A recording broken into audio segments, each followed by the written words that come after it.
Oi, gente, bem-vindos ao nosso especial de domingo. Hoje a gente vai tratar do caso Iturama, onde uma família inteira foi abduzida. É um caso bem peculiar. Como vocês sabem, todo domingo eu trago aqui no canal um vídeo um pouco mais longo, detalhando casos ufológicos em específico, que vocês deixam aqui embaixo para mim nos comentários, o que ajuda bastante. Se você ainda não é inscrito no canal, já se inscreve e deixa um like e vamos pro vídeo. Esse é o caso Iturama, ou o caso da família Kayana. Quando um pai, sua esposa, sua filha, sua neta e uma amiga da família foram abduzidos e vítimas de experimentos por alienígenas. E tudo aconteceu no dia 13 de dezembro de 2000, no município de Iturama, Minas Gerais. Eles viajavam durante a noite numa estrada de terra a cerca de 15 quilômetros da cidade. O eletricista João Joaquim da Silva, sua esposa Rosa Valdir Martins, sua filha Meg Aparecida Martins e sua neta de 3 anos na época, Lavínia, e também uma amiga da família que estava de carona voltando com eles.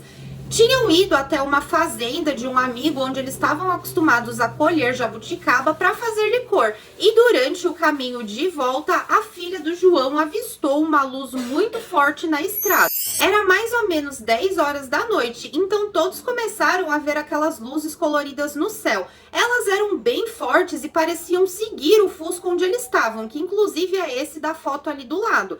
E foi assim por cerca de 3 quilômetros até eles pararem na estrada, bem de frente para essas luzes, a aproximadamente 100, 150 metros, tá?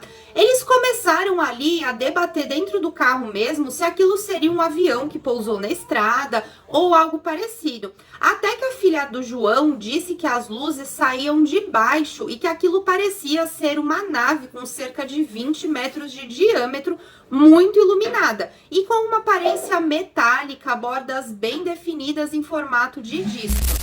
E tinha também uma cúpula visível e 2 luzes distintas amarelas do lado esquerdo e uma vermelha ao lado direito. O objeto também emitia uma espécie de zumbido leve. E quando esse objeto se movia, essas luzes piscavam.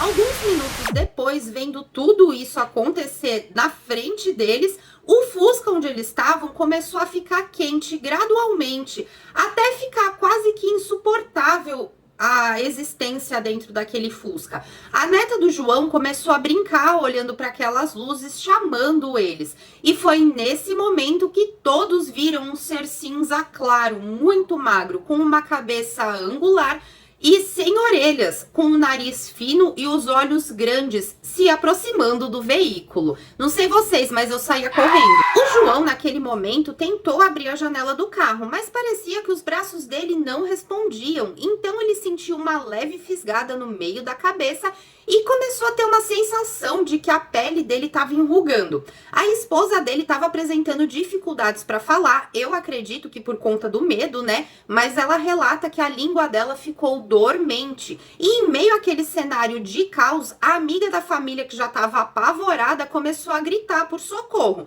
A filha deles desmaiou dentro do carro e de tanto medo, né, gente? Nesse momento, eles começaram a sentir que o carro estava subindo a uns aproximadamente ali 100 metros de altura. Depois disso, eles relatam que todos dentro do carro perderam os sentidos. O João acreditava que o veículo também estava sendo levado, mas eles deixaram o carro para trás, tá? Só levaram os ocupantes mesmo. Ele afirma ter acordado e conversado telepaticamente com os tripulantes da nave, isso quando ele já estava dentro da nave. E ele diz ter tido a sensação de estar sendo transportado para outro planeta antes de desmaiar de novo. Eles ficaram cerca de 40 minutos sobre o poder desses supostos alienígenas sequestradores. E durante esse tempo havia um cheiro de gás de geladeiras no ambiente, segundo João, que observou depois várias marcas no seu braço e nas costas e no pescoço. E também observou isso na neta dele. E ele estava convencido de que tinham tirado o sangue dele das outras pessoas com algum tipo de arma ou seringa, tá? Mas eles não conseguiram ver nada disso na mão desses alienígenas. E o mais intrigante é que mesmo depois de 2 meses do incidente, Quando eles foram examinados novamente, as marcas ainda estavam lá e elas acompanhavam pequenas manchas avermelhadas ao redor, igual a essa imagem que vocês estão vendo aí do lado, que inclusive é a mão do João. E eles provavelmente não observaram se esses alienígenas tinham alguma coisa na mão ou não, porque todo esse procedimento deve ter sido feito enquanto eles estavam desmaiados, né? O eletricista também declarou que ao voltar para o carro, já depois de ter passado o susto, ter ali se conformado com a situação, mas apesar de ainda estar muito confuso, ele tentou saber mais sobre esses extraterrestres dialogando com eles, que aparentemente acompanharam a devolução da família para a estrada. Ainda bem que eles devolveram do lugar onde pegaram, né? Era o mínimo que eles podiam fazer. Ele perguntou para esses seres se o Deus dele era o mesmo que o nosso, e a resposta foi um surpreendente sim. A conversa telepática durou pouco tempo e eles falaram também sobre doenças humanas. E, curiosamente, os alienígenas afirmaram que a descoberta da cura da AIDS viria depois da descoberta da cura do câncer, que seria desenvolvida em breve. Outro fato bem impressionante é que o veículo ficou abandonado na estrada por quase 1 hora. A gente tá falando de Brasil, meus amores! E ele não foi roubado e nem saiu do lugar e também não sofreu nenhum tipo de dano na lataria. Mas depois do avistamento, nos dias que se seguiram, o carro apresentou vários defeitos mecânicos e elétricos. E depois do primeiro contato, o João foi direto para o hospital municipal, onde todas as pessoas envolvidas foram atendidas, tá? Confirmando a história dele pelo próprio hospital.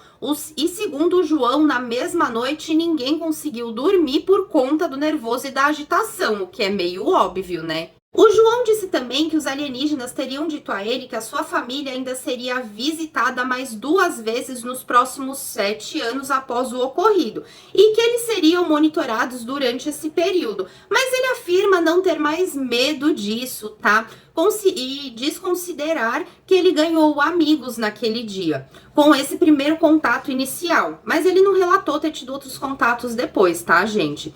Eles estão sempre dispostos a participar de qualquer tipo de pesquisa ou investigação sobre o assunto. Inclusive, esses desenhos que vocês viram aí no vídeo foram eles que fizeram, tá? E segundo ele, foi uma experiência mais do que válida, apesar deles estarem com muito medo no início, mas depois foram se acostumando com a ideia e entendendo o porquê deles terem sido escolhidos para isso. Mas eles não revelaram pra gente qual seria o motivo, tá? Deles terem sido escolhidos. Ele apenas disse que isso somente ele e os familiares dele sabiam. Ele acredita que esses seres vieram da constelação de Órion, pois um dos tripulantes, o mais velho deles e mais experiente, que dava ordem nos outros, disse que era um cientista e que eles faziam experimentos genéticos em humanos, mas sem prejudicá-los. 40 dias após o ocorrido, eles retornaram ao local e puderam observar novamente as luzes coloridas em formato de prato girando no céu de um lado para o outro. E nesse dia, várias outras pessoas da cidade viram novamente essas luzes também. Ficaram todos muito chocados e isso virou um comentário quase que nacional sobre o assunto. A amiga da família que estava no carro foi a única testemunha que não quis se expor falando sobre o assunto, devido à sua religião e ao fato da filha dela ser pastora. E preferiu então se manter no anonimato. A família em si concedeu várias entrevistas para a mídia na época e até hoje eles concedem entrevistas contando sobre o ocorrido. E ao que tudo indica, esse seja mais um caso real de abdução alienígena. Para quem ficou até agora, o meu muito obrigado e eu espero que vocês realmente tenham gostado desse caso. É um dos casos mais impressionantes que eu já gravei aqui para vocês até hoje e até a próxima!